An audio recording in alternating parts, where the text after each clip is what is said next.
पूज्य गुरुदेव भगवान के श्री दंडों में कोटि कोटि प्रणाम।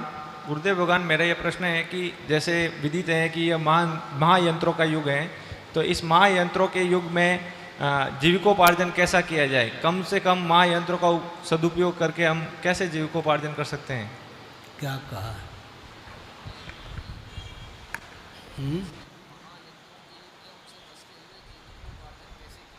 बैठिए।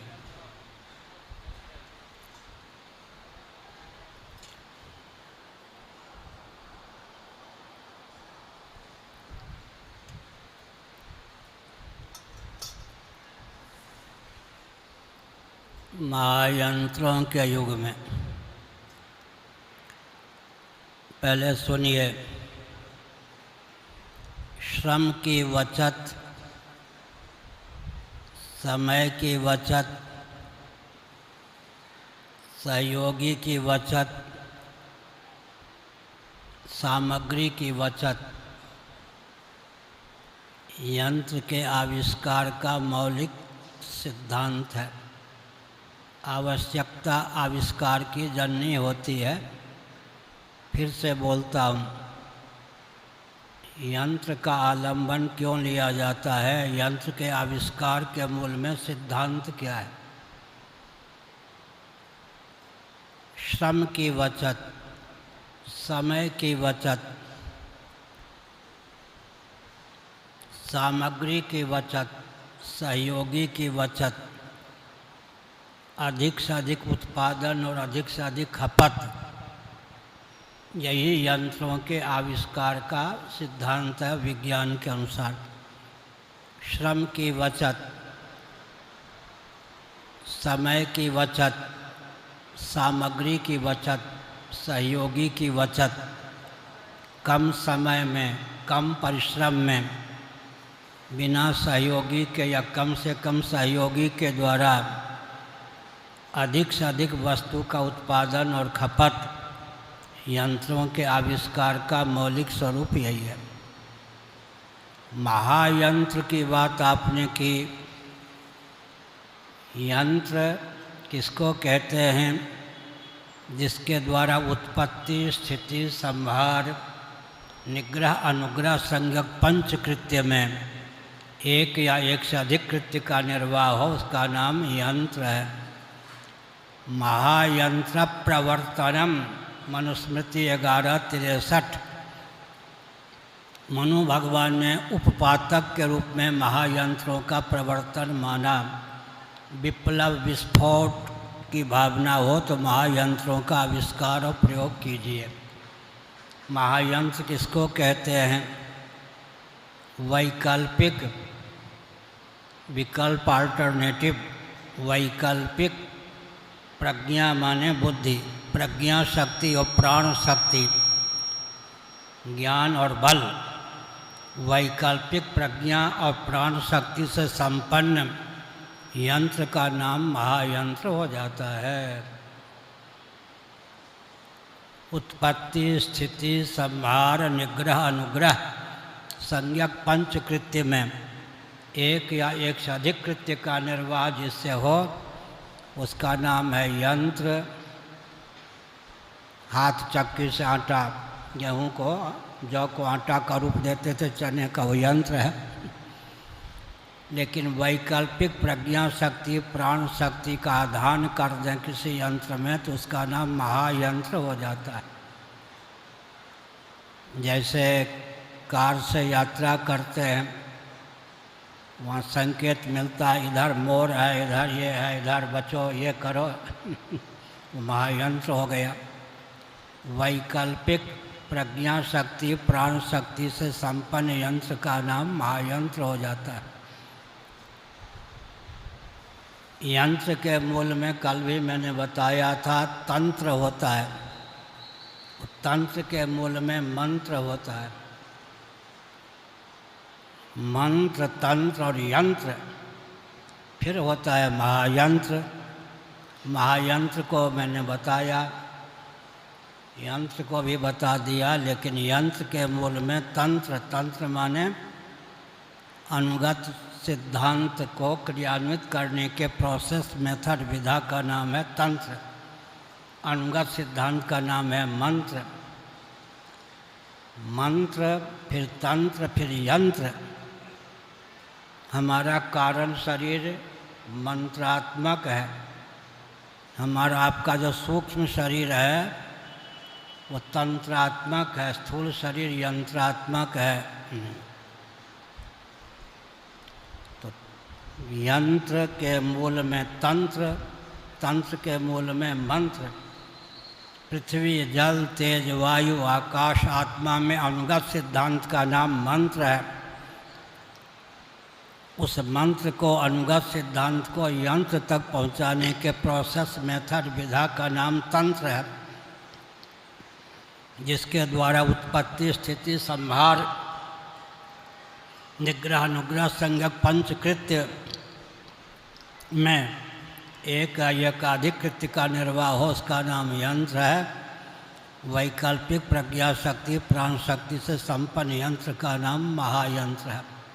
अब आपने जो प्रश्न किया, तो योग दर्शन में वृत्ति के पंच प्रभेद का वर्णन किया गया है। प्रमाण, विपर्यय, विकल्प, निद्रा और स्मृति। चित्त वृत्ति के 5 प्रभेद हैं: प्रमाण, विपर्यय, विकल्प, निद्रा और स्मृति। अंत में कहा गया प्रत्येक प्रभेद का क्लिष्ट या अक्लिष्ट उपयोग हो सकता है। क्लिष्ट उपयोग माने अपने और दूसरे के हित पर पानी फेरने वाला, और दूसरों के हित पर पानी फेरने वाला प्रयोग क्लिष्ट प्रयोग है। अक्लिष्ट प्रयोग का अर्थ होता है हितकर प्रयोग। जैसे योग दर्शन के अनुसार अगर हम बात करें तो जगत को मिथ्या कहना विकल्प है। योग दर्शन के अनुसार जगत सत्य है, असत्य नहीं है, मिथ्या नहीं। लेकिन कदाचित कोई व्यक्ति जगत को मिथ्या समझ करके जगत से अनासक्त हो जाता है, विरक्त हो जाता है, तो उस विकल्प का अक्लिष्ट उपयोग हो गया। और कोई व्यक्ति इंद्रियाणि इंद्रियार्थेषु वर्तन्ते, गुणा गुणेषु वर्तन्ते के नाम पर व्यभिचार करता है, मिथ्या ही है, तो विकल्प का क्लिष्ट उपयोग हो गया। तो मैं भी यंत्र का प्रयोग करता हूँ, महायंत्र का। आप कहेंगे कैसे? सुबह 6 या 6:30 बजे से यात्रा आदि ना हो तो 10:30 बजे तक मैं कंप्यूटर पर ग्रंथ लिखता हूँ। शाम को भी लिखता हूँ, रात्रि में भी लिखता हूँ। कम से कम 6-7 घंटे नित्य कंप्यूटर से ग्रंथ लिखता हूँ। तो अक्लिष्ट उपयोग हो गया या नहीं? मैं भी कभी कभी साल में 2-3 बार हवाई जहाज़ से, हेलीकॉप्टर से यात्रा कर लेता हूँ। ट्रेन से यात्रा करता हूँ। ट्रेन भी महायंत्र है, हवाई जहाज़ भी, हेलीकॉप्टर भी, उनका क्लिष्ट उपयोग कर लेता हूँ। पैदल चलने की क्षमता थी, 3/4 पैदल घूम चुका हूँ बचपन में।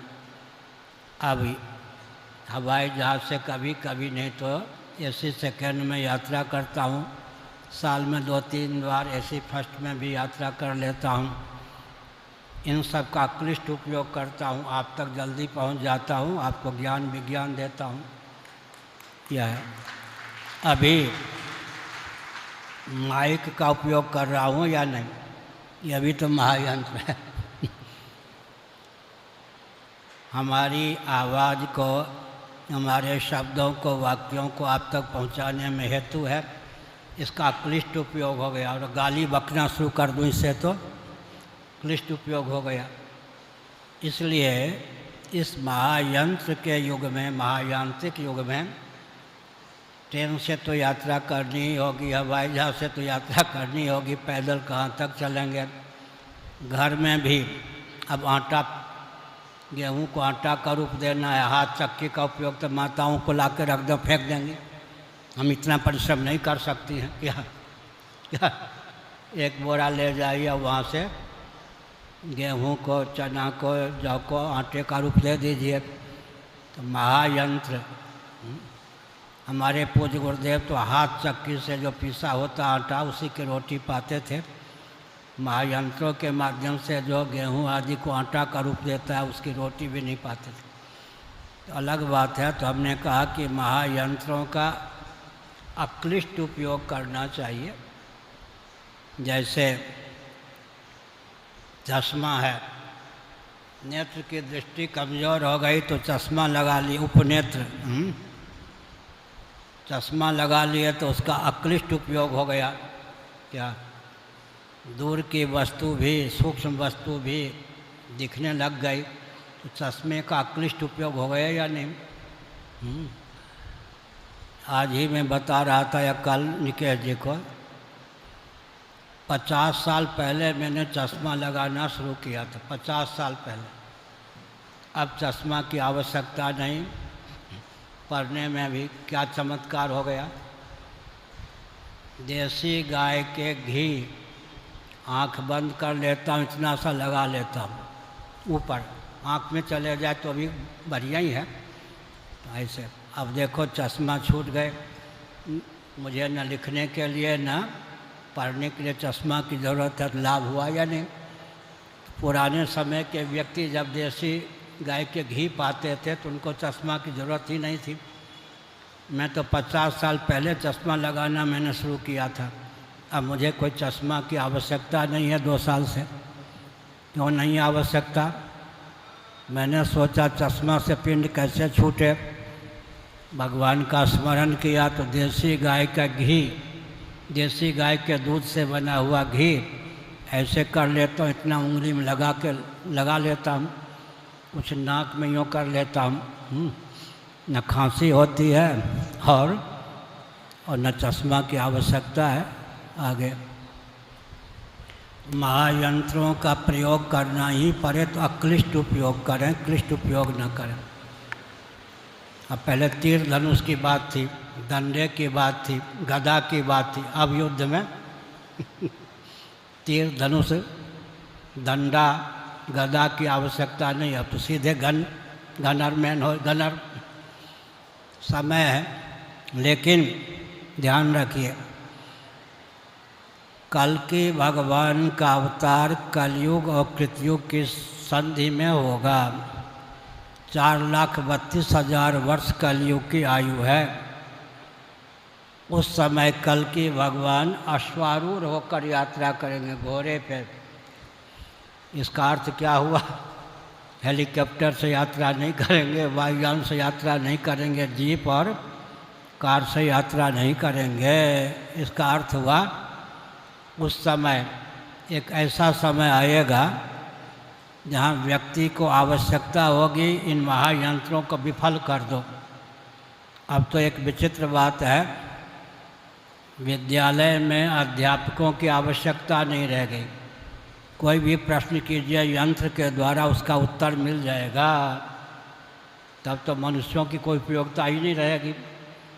हमारे पूर्वजों ने इस तथ्य को पहले ही समझ लिया था।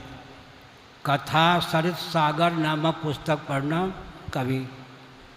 कथा सरित सागर,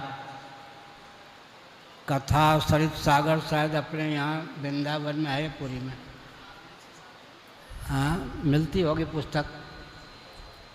कथा सरित सागर में कल्पना की गई ऐसे महानगर का वर्णन किया गया जहाँ सचमुच में मनुष्य एक ही था, बाकी सब के सब सेवक इत्यादि परिकर इत्यादि कौन थे? यांत्रिक थे। तो हमारे आपके पूर्वजों ने पहले ही कल्पना कर ली ऐसा भी समय हो सकता है जहाँ कोई एक व्यक्ति असली होगा, बाकी सब के सब यांत्रिक व्यक्ति होंगे, भोजन परोसने वाले इत्यादि सब।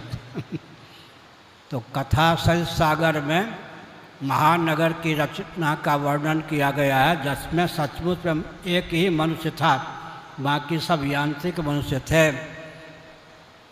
लेकिन अश्वारूढ़ होकर यात्रा करेंगे कल की भगवान। इसका अर्थ यह है कालांतर में बुद्धिपूर्वक महायंत्रों के निर्माण और प्रयोग को प्रतिबंधित कर दिया जाएगा। आगे